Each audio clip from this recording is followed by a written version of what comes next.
Tight. That is the message from the county's administrator to the Board of Commissioners. So as Anjanette Levy tells us, the rebate you get for the stadium tax may be lower next year. Anjanette. That's right, Rob. When voters approved the half-cent sales tax to pay for those stadiums, a property tax rebate was part of the deal, but it's rarely lived up to expectations. And unfortunately, right now, from a long-term perspective, the model just doesn't support that full rebate over the next several years. County Administrator Jeff Aluotto spent part of the morning laying it out for county commissioners.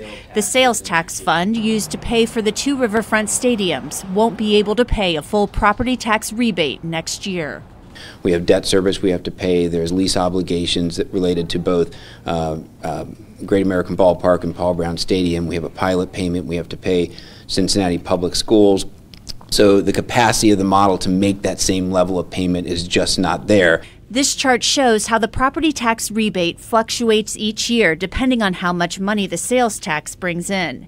This year it was nearly $17 million. Aluotto is recommending the commissioners approve a $5 million rebate for 2019. That would give the owner of a $100,000 home $18.05.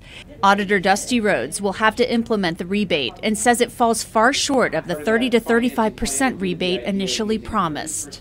The people voted for it. The problem is the people voted for something they're obviously not getting. And that's my problem with it.